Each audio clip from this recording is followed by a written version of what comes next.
বাজারে চলে এসেছে নতুন খেলোয়াড় Oppo Find X9 Ultra এবং এতদিন আমরা ভিভোর X সিরিজকে মনে করতাম যে ফটোগ্রাফির জন্য সেরার সেরা, কিন্তু সম্ভবত খুব ভালো একটা প্রতিদ্বন্দ্বী এসে হাজির।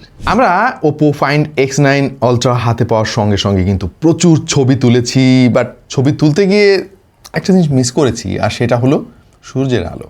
আপনারা জানেন যে গত 2-3 দিন ধরে একদম আকাশে সূর্যের দেখা নেই এবং আজকে সকাল থেকেই খুবই ডাল লাইট, বাইরে কন্ডিশন খুবই খারাপ, এর মধ্যে দিয়ে ছবি তুলেছি এবং এই ডাল ওয়েদারও ছবি তুলে আমরা সারপ্রাইজ হয়ে গিয়েছি এবং চিন্তা করতেছি যে যদি সূর্যের আলো থাকতো, আলোকিত থাকতো চারিদিক, তাহলে না জানি ছবিগুলো আরও কত সুন্দর হতো। যাই হোক, আপনারা ছবিগুলো দেখলে বুঝতে পারবেন যে Oppo Find X9 Ultraর ছবি কত সুন্দর। পাশাপাশি আমরা কিন্তু কম্পেয়ার করেছি Vivo X200 Ultra আমার এই ফোনটা দিয়ে, যাতে করে আপনারা একটু হেড টু হেড কম্পেয়ার করতে পারেন। সবাইকে স্বাগত জানাচ্ছি আমাদের আজকের ভিডিওতে। আজকে আমরা আলাপ করব Oppo Find X9 Ultra নিয়ে। ধন্যবাদ আমাদের আজকের স্পন্সর টেক অ্যান্ড টক বিডিকে। তারাই কিন্তু সবার আগে এই ধরনের দারুণ দারুণ জিনিস বাংলাদেশে আনে। এই মুহূর্তে তাদের কাছে এই ফোনটা পাওয়া যাচ্ছে, কিন্তু দাম জিজ্ঞেস করি আর লজ্জা দেবেন না, কারণ দাম অনেক বেশি।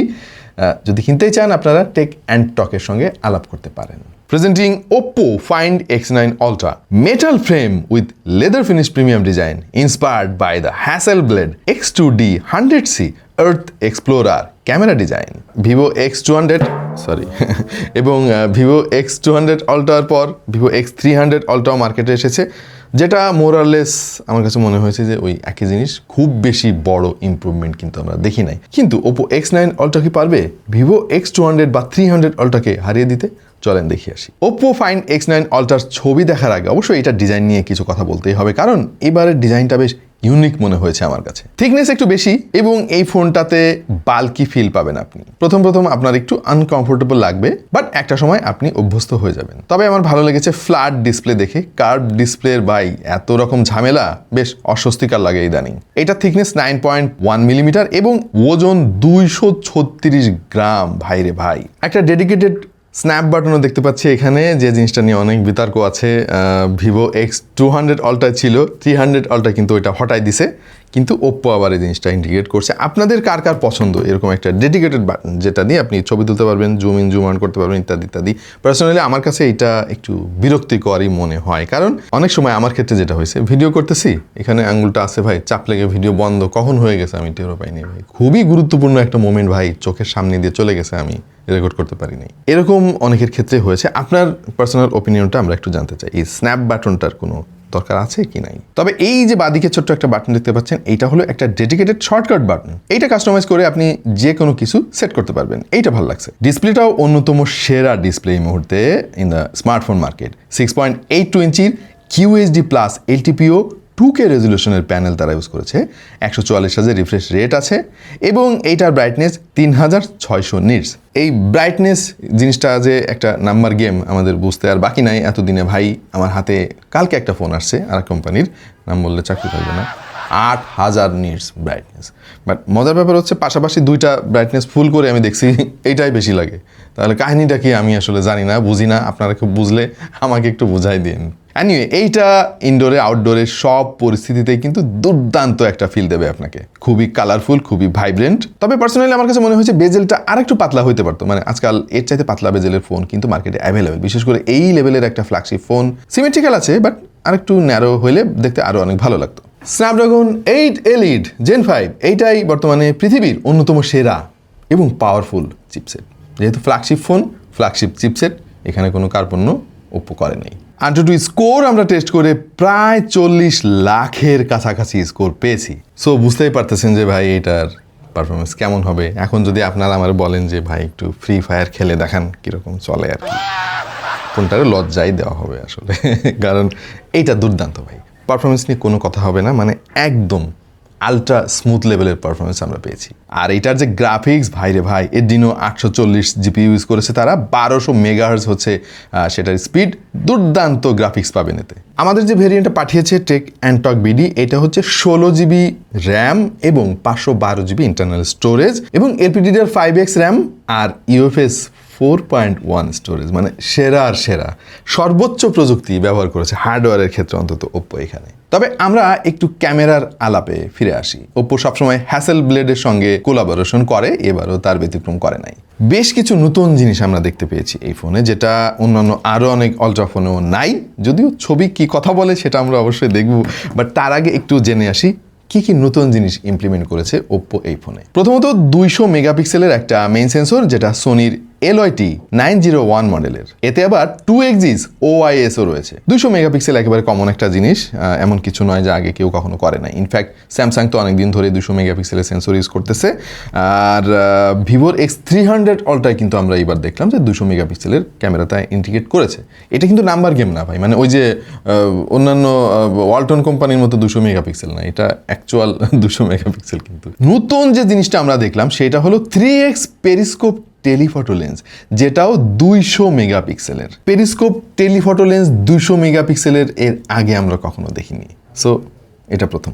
সাথে আরও আছে একটা 10x আলট্রা টেলিফটো লেন্স 50 মেগাপিক্সেলের, যেটা দিয়ে আপনি 10x অপটিক্যাল জুম করতে পারবেন এবং ক্রিস্টাল ক্লিয়ার ছবি পাবেন, অনেক দূরের ছবিও। আলট্রা ওয়াইড শুটার একটা আছে 50 মেগাপিক্সেলের, 123 ডিগ্রি হচ্ছে সেটার FOV। 2.0 অ্যাপারেচারের এই লেন্সে কিন্তু অটোফোকাস আছে। আলট্রা ওয়াইড সেন্সরে নর্মালি আমরা অটোফোকাসটা দেখি না, ওপ্পো এখানে অটোফোকাস ইন্টিগ্রেট করেছে, যেটা অনেক কাজে আসবে। আর এর যে সেলফি শুটার সেটা 50 মেগাপিক্সেলের একটা সেন্সর। আরও একটা জিনিস ইন্টিগ্রেট করেছে ওপ্পো এখানে, সেটা হলো 3.2 মেগাপিক্সেলের একটা true colour multi spectral sensor, যেটাতে 24টা স্পেকট্রাল চ্যানেল রয়েছে এবং 15 স্টপ ডাইনামিক রেঞ্জ রয়েছে বেটার কালার অ্যাকুরেসির জন্য। 14 মিলিমিটার থেকে শুরু করে 230 মিলিমিটার পর্যন্ত মোট 6টা স্টপে কিন্তু ফোকাল লেন্থ আপনি পাবেন, হুইচ ইজ ক্রেজি। আচ্ছা, অনেক কথাবার্তা হয়েছে ভাই, অনেক ভালো স্পেক বুঝলাম, ছবি কেমন তোলে সেটাই আসল ব্যাপার। চলেন ছবি দেখে আসি এবার। যেহেতু ভিভো X200 আলট্রাটা খুব নাম করা ক্যামেরার দিক দিয়ে, ফোনের ক্যামেরার দিক দিয়ে, সো আমরা ভিভো X200 আলট্রার সঙ্গে ওপ্পো ফাইন্ড X9 আলট্রার কিছু ছবি তুলেছি, একই রকম ছবি তুলেছি। তাহলে আপনারা বুঝতে পারবেন যে আসলে কোথায় গিয়েছে আর কি ওপ্পো। আসলে কি পারলো নাকি শুধু মুখেই বড় বড় কথা। আমাদের বাসার পাশেই একজন সিনিয়র সিটিজেনের এই ছবিটা আমরা তুলেছি, খেয়াল করে দেখেন। প্রায় একই সময়ে ছবিটা তোলা। এই ছবিতে কিছু জায়গায় ভিভো অনেক ভালো করেছে, আবার কিছু জায়গায় ওপ্পো। যেমন চুলগুলোর দিকে যদি একটু খেয়াল করে দেখেন, ওপ্পো কিন্তু এখানে ব্লোন আউট করে ফেলেছে, চুলের ডিটেলস কিন্তু অনেক কম। ওপর দিকে ভিভো এই চুলের অংশটুকু খুব ভালোভাবে ব্যালেন্স করতে পেরেছে। বাট আপনি যদি মুখের এক্সপোজার কন্ট্রোলের দিকে একটু তাকান, এখানে কিন্তু আবার ওপ্পো বেটার করেছে। তবে ওভারঅল দুইটা ছবি কিন্তু সুন্দর। আপনার কাছে কোনটা ভালো লাগলো অবশ্যই আমাদেরকে কমেন্ট করে জানাবেন। ওনার আরও একটা ছবি আমরা তুলেছি, এই ছবিতেও চুলের জায়গায় ব্লোন আউট করে ফেলেছে ওপ্পো। আজকের ওয়েদারটা অনেক বেশি ডাল, সো আমরা আসলে মন মতো ছবি তুলতে পারি নাই। এনিওয়ে, এই ছবিটা দিকে খেয়াল করে দেখেন, এখানে কিন্তু ডাইনামিক রেঞ্জে মুন্সিয়ানা দেখিয়েছে ওপ্পো। ভিভো এই একই ছবিতে শার্টের কালারটা একটু ওভার এক্সপোজড করে ফেলেছে। মোরারলেস দুইটা ছবি আমার কাছে পার্সোনালি ভালো লেগেছে, তবে একটা জায়গায় ভিভো কিন্তু অনেক অনেক এগিয়ে, আর সেইটা হলো সাবজেক্ট সেপারেশন। আমি চুলের এই অংশটুকু আপনাকে জুম করে দেখাচ্ছি, খেয়াল করে দেখেন। ওপ্পো কিন্তু চুলগুলো আলাদা করতে গিয়ে একটু ব্লারি করে ফেলেছে, অথচ ভিভো এই জায়গায় একদম ক্রিস্টাল ক্লিয়ার রাখতে পেরেছে, অনেকটা DSLR ক্যামেরার মতো। এই ছবিটা খুবই কমপ্লিকেটেড একটা লাইটিং কন্ডিশনে তোলা।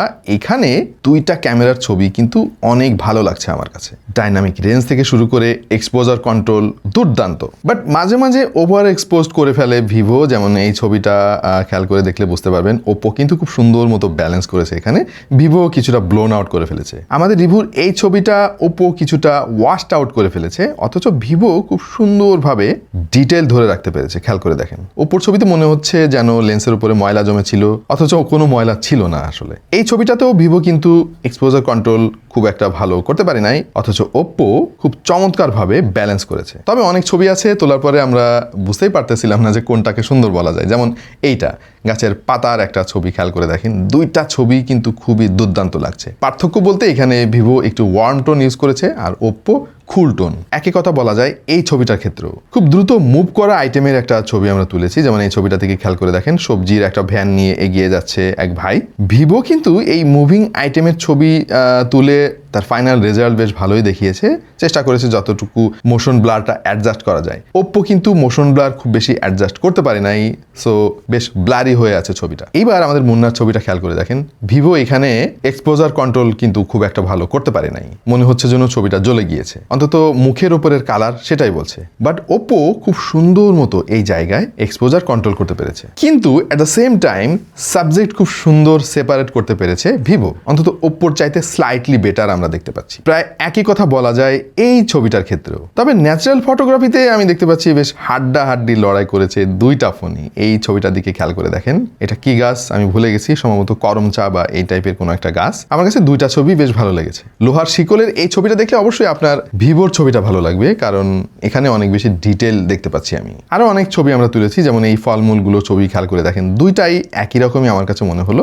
ডাইনামিক রেঞ্জটা স্লাইটলি ওপ্পোর বেটার। একই কথা বলা যায় ধনিয়া পাতার এই ছবিটা খুব সুন্দরভাবে কিন্তু সাবজেক্ট সেপারেট করতে পেরেছে, ব্যাকগ্রাউন্ডটা অলমোস্ট ন্যাচারাল লাগছে দুইটা ছবিতেই। সো ওভারঅল যতগুলো ছবি আপনাদেরকে আমরা দেখালাম, এর মধ্যে অলরেডি বুঝে গিয়েছেন যে ওপ্পো কিন্তু মানে ভিভোর খুব কাছাকাছি চলে গিয়েছে। ইনফ্যাক্ট কিছু কিছু ছবিতে ভিভোর চাইতে বেটার ছবি তুলছে Oppo find X9 ultra. So অবশ্যই দুর্দান্ত একটা প্রতিদ্বন্দ্বী ভিভোর মার্কেটে চলে এসেছে। এখন আর ভিভো যে সেরা এই কথা একবারে বলা যাবে না, হাজির হয়েছে অন্য আর একজন যে ভিভোর সিংহাসন নাড়িয়ে দেওয়ার ক্ষমতা রাখে। যেহেতু এটা একটা ফ্ল্যাগশিপ ফোন, এটার ভিডিওগ্রাফির দিকেও আমাদের নজর ছিল এবং খুবই চমৎকার স্ট্যাবিলাইজেশন পাবেন এই ফোনের কাছ থেকে। ভিডিও করতে পারবেন সর্বোচ্চ 8K 30 FPS আর 4K 120 FPS তো রয়েছেই। ভিডিওর কোয়ালিটি আমাদের কাছে যথেষ্ট স্যাটিসফ্যাক্টরি মনে হলো, তবে এখনো পর্যন্ত আইফোনের ভিডিও লেভেলে যেতে পারে নাই।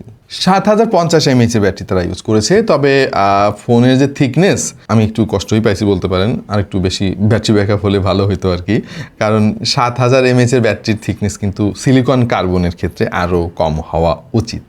এনিওয়ে 100 ওয়াটের ফাস্ট চার্জিং সাপোর্ট পাবেন এবং সেই সঙ্গে পাবেন 50 ওয়াটের ওয়্যারলেস চার্জিং। চার্জারের প্রসঙ্গ যখনই আসে ততবারই আমরা আপনাদেরকে মনে করিয়ে দিই একটা জিনিস, আর সেটা হলো ভালো মানের চার্জার দিয়ে সবসময় আপনার ফোন চার্জ করবেন, হোক সেটা এন্ট্রি লেভেলের ফোন, মিড রেঞ্জের ফোন অথবা ফ্ল্যাগশিপ ফোন, কারণ অল্প দামের একটা চার্জারের জন্য আপনার ফোনটাই নষ্ট হয়ে যেতে পারে। ম্যাক্সিমাম ব্র্যান্ডেড চার্জারগুলোর দাম কিন্তু অনেক বেশি হয় নর্মালি আর কি, যেমন অ্যাঙ্কার বা অন্যান্য আরও অনেক ব্র্যান্ড আছে। বাট আপনি যদি চান যে অল্প টাকায় ভালো মানের চার্জার কিনবেন, তাহলে QCIটা আপনি কনসিডার করতে পারেন। আমরা অনেক দিন ধরেই QCI চার্জার চালাচ্ছি, তাদের ওই 10 ওয়াট থেকে শুরু করে 18 ওয়াট, 33 ওয়াট, 67 ওয়াট, 100 ওয়াট, অভাব নেই, সব ধরনের চার্জার আছে। কিছু চার্জার আছে ফায়ার প্রুফ ভাই, মানে আগুনেও কিছু হবে না এইরকম, ওদের মেকানিজম খুবই সফিস্টিকেটেড, অথচ দামটা মোটামুটি হাতের নাগালে। পাশাপাশি তাদের ক্যাবেলও আছে, যদি কম দামে ভালো চার্জার চান ওয়ারেন্টি সহ 1.5 বছরের ওয়ারেন্টি আছে, হুইচ ইজ অ্যামেজিং। তাহলে আপনি QCI ব্র্যান্ডটা মাথায় রাখতে পারেন। ক্যামেরা নিয়ে অনেক আলাপ হলো, এইটার সফটওয়্যার এক্সপিরিয়েন্স এবং পারফরমেন্স নিয়ে টুকটাক কথা বলার দরকার, খুব বেশি বলতে চাই না, কারণ অলরেডি আপনারা একটা ধারণা পেয়ে গিয়েছেন। মূলত এই ফোনে আপনি ফ্ল্যাগশিপ পারফরমেন্সই পাবেন, এটা নিয়ে তো বিতর্কের কোনো সুযোগ নাই। আর ওপ্পোর ColorOS এখন অনেক সফিস্টিকেটেড হয়েছে, সো এইটার সফটওয়্যার এক্সপিরিয়েন্স আসলেই ফ্ল্যাগশিপ লেভেলের। App opening, multitasking, app switching, প্রত্যেকটা জায়গায় বেশ স্ন্যাপি একটা ফিল আপনি পাবেন। Overall Oppo find X9 ultra ফোনটা কিন্তু ফ্ল্যাগশিপের যে তকমা প্রত্যেকটা ক্ষেত্রেই কিন্তু দেখিয়ে চলেছে, ছবির ক্ষেত্রে, পারফরমেন্সের ক্ষেত্রে, অন্যান্য সব কিছুর ক্ষেত্রে। জাস্ট ব্যাটারি ব্যাকআপটা আরেকটু বেশি হইতে পারতো, অথবা ফোনটা আরেকটু স্লিম হইতে পারতো, এবং আমার পার্সোনাল অবজারভেশন হচ্ছে বেজেলটা আরেকটু ন্যারো হইতে পারতো আর কি। এই কয়েকটা জায়গায় সামান্য একটু পিছিয়ে আছে ওপ্পো ফাইন্ড X9 আলট্রা ফোনটা। অ্যানিওয়ে আপনার কাছে কেমন মনে হচ্ছে এই ফোনটা অবশ্যই জানিয়ে দিবেন কমেন্ট সেকশনে। আর যে ছবিগুলো আপনারা দেখলেন সেটা দেখে কেমন অনুভব করছেন, যে ভিভোর কাছাকাছি কি যেতে পারবে ওপ্পো? আপনার মতামত কি অবশ্যই জানান কমেন্ট সেকশনে। আপাতত এই পর্যন্তই, যদি সম্ভব হয় পরবর্তীতে আমরা ইনডেপথ একটা ফুল অ্যানালিটিক্যাল ভিডিও নিয়ে আসবো ওপ্পো ফাইন্ড X9 আলট্রা। দেখা হবে অন্য কোনো ভিডিওতে ভিন্ন কোনো বিষয় নিয়ে। সেই পর্যন্ত সবাই ভালো থাকুন, সুস্থ থাকুন আর দেখতে থাকুন টেক টু দ্য পয়েন্ট।